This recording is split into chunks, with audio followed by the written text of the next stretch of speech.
We are going to try something a little bit different this time around. I hope that's okay. Welcome to a two-character study. How strong is Mr. Rogers versus how strong is Dan Kuroto? We're going to compare and contrast these two characters and see which one of them is stronger. Chapter 1. Who are these people? Beginning with Mr. Rogers. Mr. Rogers is the person who believes in you above all else. The harshest thing you can ever say to someone is to say, "You're not being the person Mr. Rogers thought you could be right now." Mr. Rogers was just as positive on screen as he was off screen. On May 1st, 1969, Congress tried to cut funding for public broadcast television, but Mr. Rogers believed that TV could be used as a very important tool in order to help teach children important life lessons. He was so persuasive in his argument.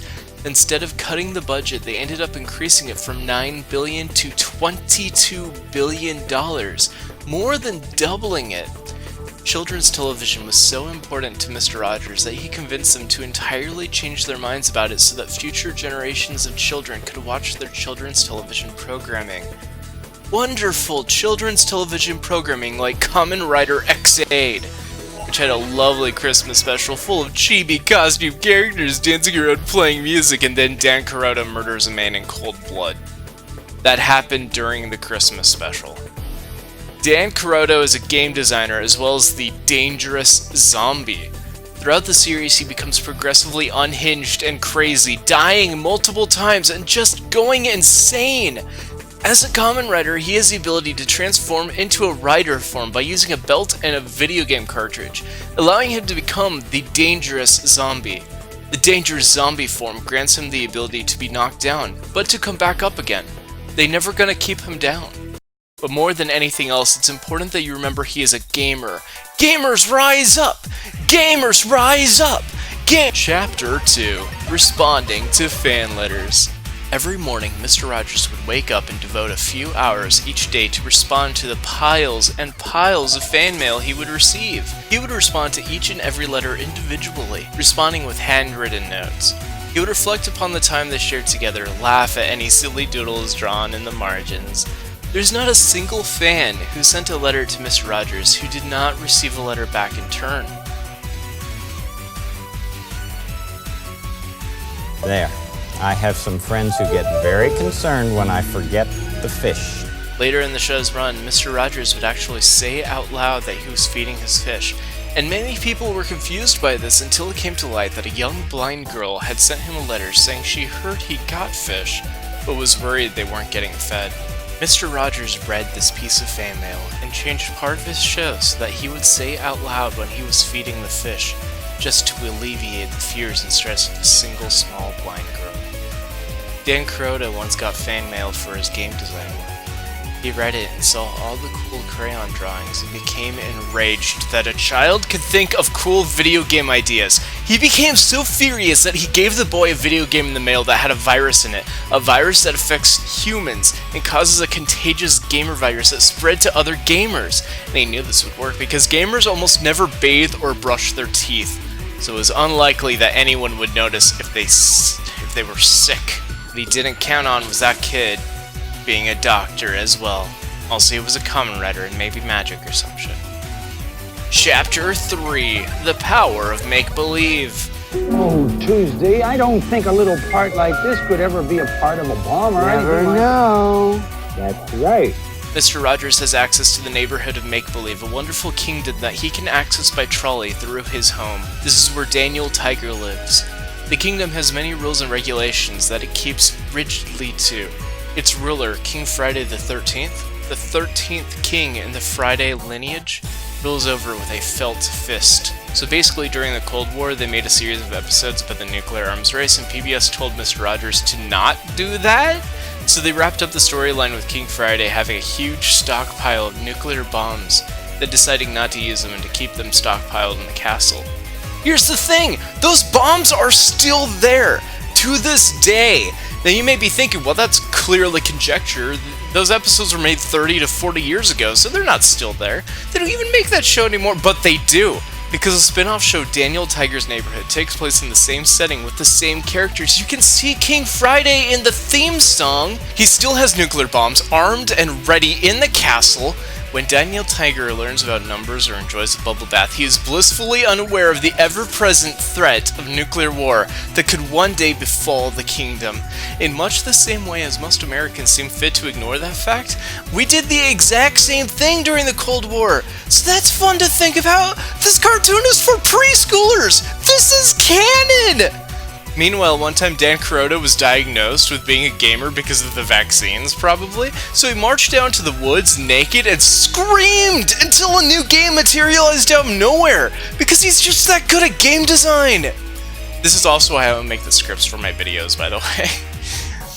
Chapter 4, Feats. Alright, here's where it gets tricky. Fred Rogers was a real man, and therefore I can't simply extrapolate vague wordings from multiple different sources and figure out weird facts, like, you know, how centaurs have 2 rib cages, and rib cages are used to protect hearts and lungs, so therefore centaurs must have 2 sets of hearts and lungs? Okay, I'm just gonna throw that fact out there. So Mr. Rogers appeared in the epic poem by Neil Cesarega as the ultimate victor during the ultimate showdown of ultimate destiny. The fight raged on for a century, many lives were claimed, but eventually the champion stood. The rest saw the better, Mr. Rogers in a bloodstained sweater. We can use this to extrapolate from, I guess, and point out through the transitive property that means he's stronger than every other combatant in that poem.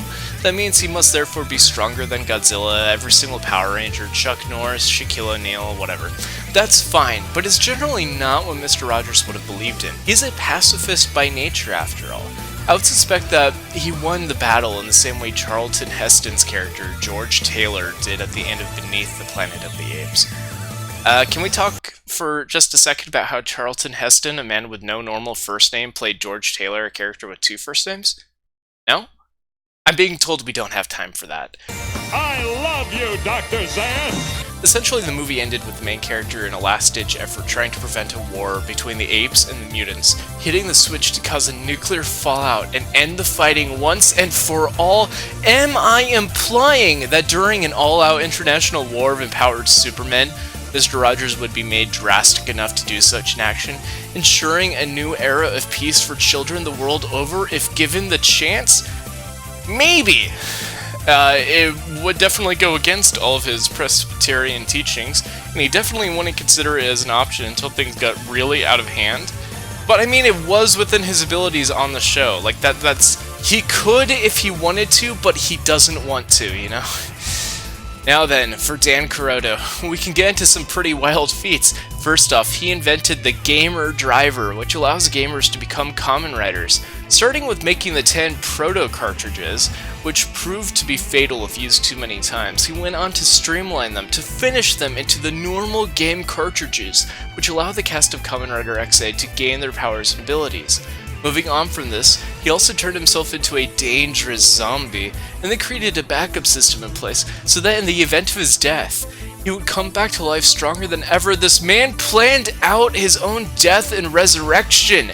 He was so enraged at a child sending him a letter, he reprogrammed the Y2K virus, I am not joking, the actual Y2K virus, to give the child a gamer disease, and then spread it through all of Japan, insisting on infecting the world with it, which is especially impressive because according to US Governor McCarthy, Japan doesn't even have video games. So not only can he do all this, but he did so under Schrodinger's law, where he also could not have possibly done it, according to the US government. What? After siding with the heroes of Ex-Aid, he decides to call himself not only a gamer, but also a god, and then rewrite reality as he sees fit, which means he's a low-level reality warper through the power of game design. One time he helped save Japan for Pac-Man, which makes him at least as strong as Adam Sandler! And Adam Sandler's like a half-demon golfer guy, so that... Wait, are those different movies? Chapter 5, Stats. Strength. Roger gets a 3 and Kuroto gets 7. Mr. Rogers is just a normal human strength, but as a writer, Dan Kuroto is much stronger than a normal human being. Intelligence. Rogers gets a 6 and Kuroto gets a 10. Mr. Rogers is very intelligent and could easily persuade the entire US Congress to flip their decision when it came to cutting funding, but Dan Kuroto is a real gamer, and to be fair, you have to have a very high IQ to drink that bathwater. Speed. Rogers gets a 3 and Kuroto gets a 6. Mr. Rogers is a very patient person, and speed isn't really something he stressed, whereas Dan Kuroto invented a real-life speed boost power-up that gives the user super speed endurance. Rogers gets a 4 and Kuroto gets a 10. Mr. Rogers lived a very long and prosperous life, making sure to stay active well into his 70s before ultimately leaving us behind. Dan Kuroto keeps coming back for more, though. Rank: Rogers gets a 9 and Kuroto gets a 10. Mr. Rogers is recognized by the Kingdom of Make-Believe to be a royal advisor, sort of like a good guy version of Jafar from Disney's Aladdin, which puts him at a very high rank, something he would be too humble to bring up in polite conversation though. Meanwhile, Dan Kuroto is a god, and even if you don't count that as a real rank, in a later season he showed up as a king in an alternate timeline. Still higher than just a royal advisor. Courage: Rogers gets a 10 and Kuroto gets a 10. Although Mr. Rogers would be the first to admit it's okay to be afraid of things, I would say he knew enough to be brave when he needed to be. Contrary-wise, Dan Kuroto is too insane to fear even death. Firepower: Rogers gets a 10 and Kuroto gets an 8. Mr. Rogers is a pacifist by nature and would almost certainly not go through with it, but he has access to nuclear bombs and would be able to persuade the king to allow him to use them, as the king has nothing but trust in Mr. Rogers' decisions. Dan Kuroto has nearly every weapon in Kamen Rider Ex-Aid as part of his arsenal, except for the ones that modified his original games. Skill: Rogers gets a 9 and Kuroto gets a 9. Although working in two totally different fields and ultimately opposing worldviews, both of them are almost the best they could possibly be at what they do. Ultimately, though, this leaves totals of 54 for Mr. Rogers and 70 for Dan Kuroto. If the two were ever in a one-on-one fight, I would expect the insane maniac in the battle armor to likely win, but I swear to God my money would be on the patient, understanding underdog who would all want to win. Remember, these videos wouldn't be possible without viewers like you, so please, if you liked this video, make sure to hit that like button, and make sure to share the videos with your friends and family. Until next time, this has been Brooklear Baum of the Tidepool Orchestra, and I love you and I think you're very special. Goodbye.